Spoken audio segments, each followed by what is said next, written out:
Hello and welcome to this video. And this video is going to be a beginner's guide to training legs. So if you're a gym noob, you maybe been going for less than a year, this is most likely going to apply to you. Now with this workout, right, we're not looking to get you big, thick bodybuilder legs, but we're looking to train your legs just enough so you don't look out of proportion with your upper body. So sit back, relax, enjoy this video. You're going to learn loads. Let's go get into it. So we're going to start by telling you about the goal of your leg training. So of course, we're trying to get your legs bigger. But what actually makes your legs look good is mainly going to be the quads at the front of your legs. So what we're going to do is we're going to make them the priority to get big. However, with that being said as well, your legs play such an important role in your health, especially your glutes, your butt muscles, right? They basically help you for getting lower back pain, which is a very, very common thing for guys, especially if you maybe have a job where you're sitting down or you drive about a lot or whatever it may be. Back problems is one of the most common injuries I see with my guys. So as well as us getting your legs bigger, we're also going to build you a healthy, stable base so you can prevent injuries later in life.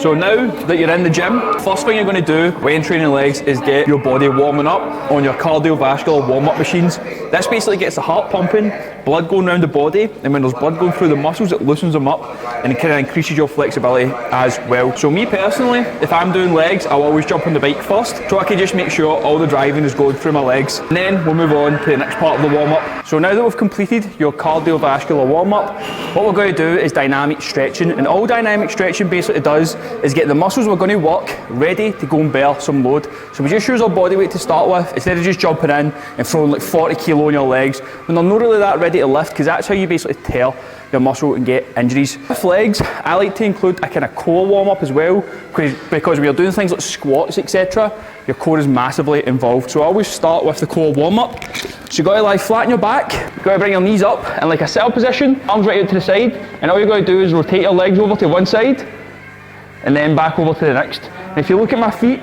you'll see the opposite foot lifts as I rotate to one side. And you've got to just do this for say 10 reps on each side. Following that, we're going to stay on the ground for your next dynamic movement, and that's going to be to basically warm up your glutes. You heard me speak about how important your glutes are when it comes to your lower body. So I would highly recommend try to get one of these bands. This one's called the Glute Loop, and that's personally my favourite brand of it, but anyone will do. You got to bring this to just above your knees. You got to lie back again in that sit-up position, and all you got to do is lift your hips up to the ceiling. Now for the guys who are a wee bit immature, just imagine you're trying to shag the ceiling. I always get a nice cheap laugh and I tell the boys that. Another thing just while you're doing this, right, is a lot of guys have ego when they come into the gym and they don't want to do things like this because they think they look stupid or they look like a fanny or whatever else it may be. But see if anybody's looking at you doing this and judging you and maybe laughing at you or whatever, like the kind of joke's on them, because clearly they don't understand how the muscles work on your body. So don't be a child who gets worried about what people think. So about 15 reps on that. Now you've got to slide the band down to your ankles. What you got to do, so that you can see there's tension on this band here, my toes are pointing forward and I'm going to just sidestep a little bit each time and try to keep my toes pointing forward and keeping tension on the band all the way. And I'm going to do 10 reps on this each side. The reason we're doing this is basically still training your glutes, and these muscles we're training are basically responsible for holding your knees out, which we'll get back to when we come into the first movement. Following that, we now need to warm up our hamstrings and quads. So for the hamstrings, what we're going to do, we're going to be up tall, put one foot in front of the other. We basically match the front heel with the back toe.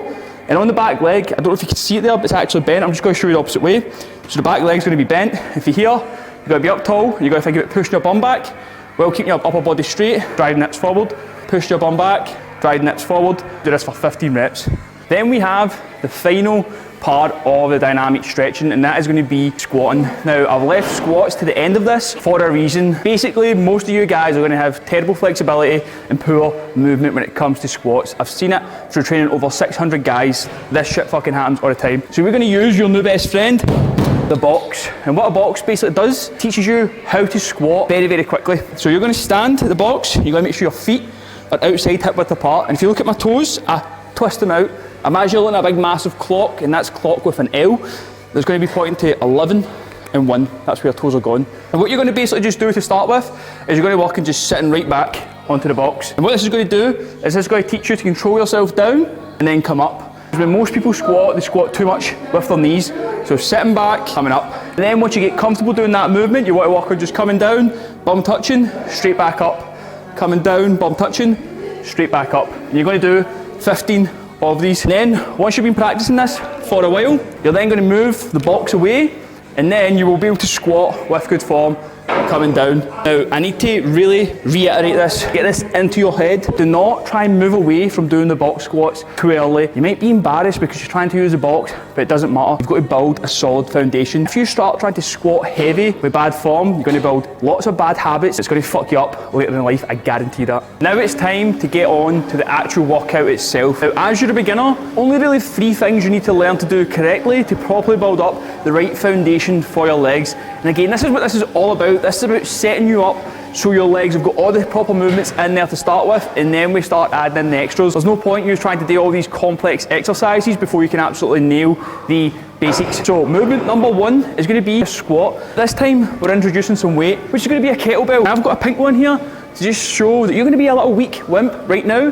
but leave your ego at the door and start using this. It's all about getting the form right first, and then we take it from there. We've got a pink kettlebell in here. Does anybody want to laugh? No, nobody even fucking cares. So drop your ego at the door. All you're going to do, and hold this, I'll come up closer actually. My pinky, my thumbs are going in there. And you're going to bring this in and hold it tight to your chest. We're going to start squatting with this. Now it is lighter, yes, but because we have the kettlebell here, what this does is this pulls your body forward, and it actually teaches your back muscles to hold you up more correctly. So we're going to go with this, coming down, just touching the box, and then coming back up. Right now, as you're just starting, you might find you might just fall, and you maybe can't control yourself onto the box. That's perfectly fine, don't worry about it. We're just getting practice here, coming down, touching the box, and coming back up. And right now, your priority, again, is form. So we're going to be working in an 8 to 15 rep range. Reason being, that's going to get you more reps in to basically get that form ingrained into your head. Then, once you're really comfortable doing that, we start adding on weight. And that's going to be the next thing I just want to touch on.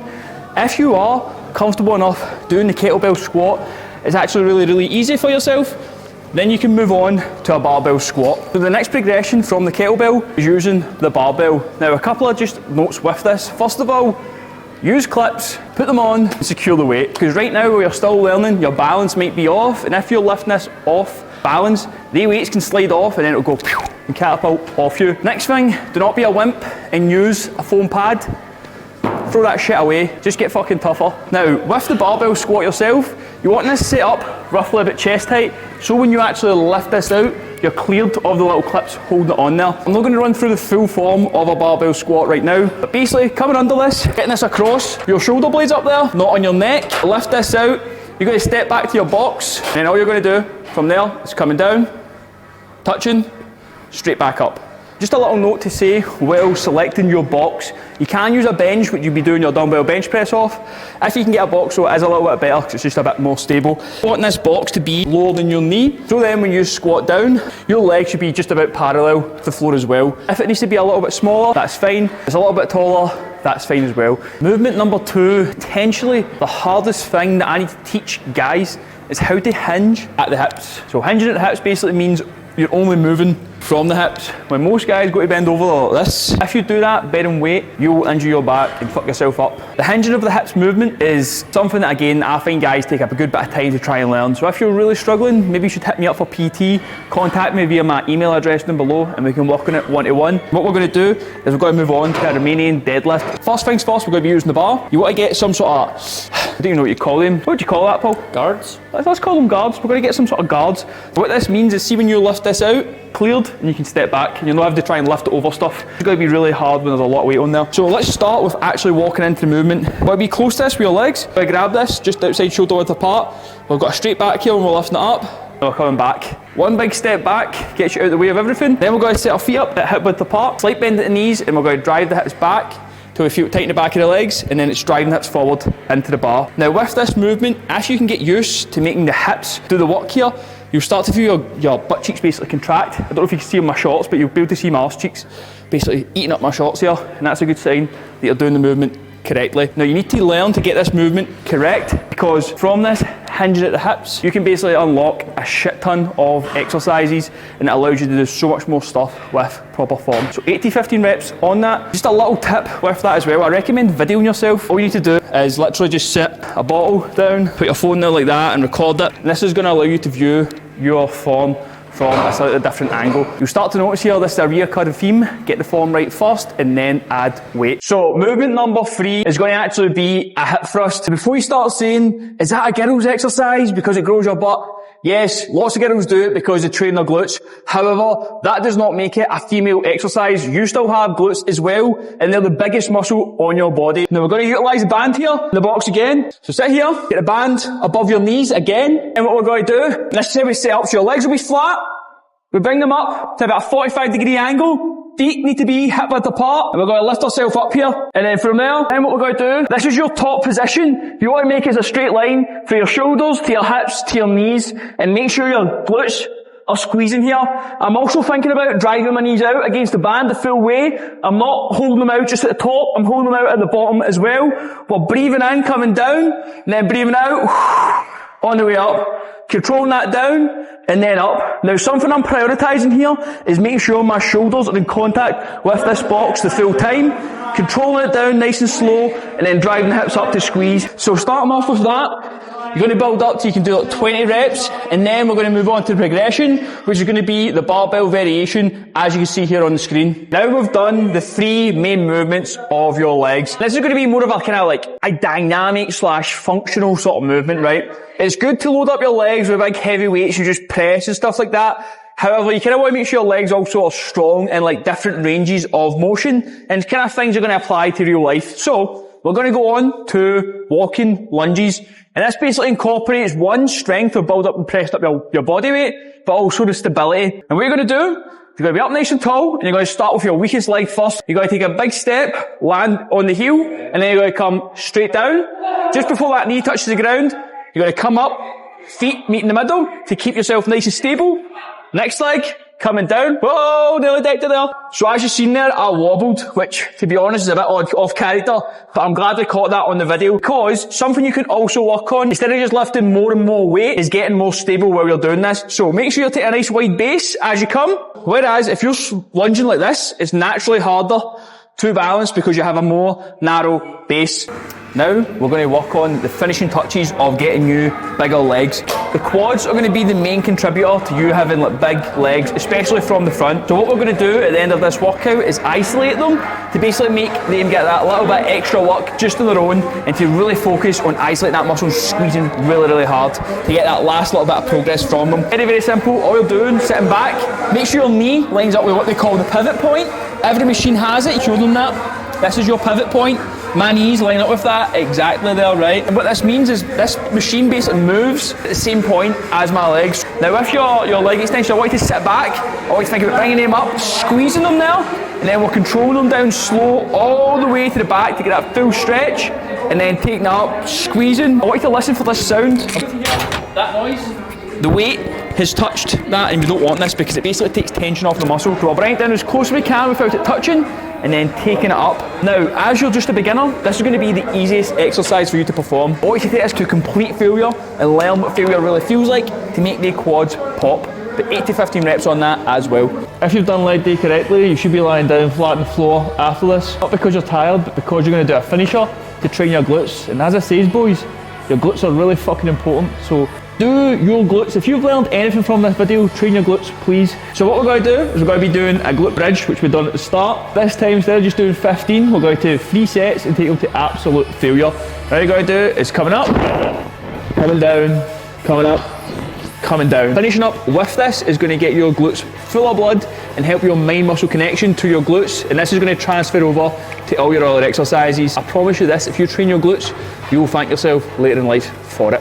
Now that you've done all the heavy lifting, we're getting to the last part of your workout, and this is just as important as every other piece, because guess what? If you don't do it, you're going to run into problems later down in your lifting career. I know you don't want to sit and do this, but trust me, just do it. And what that's going to be is stretching. Every guy's best friend.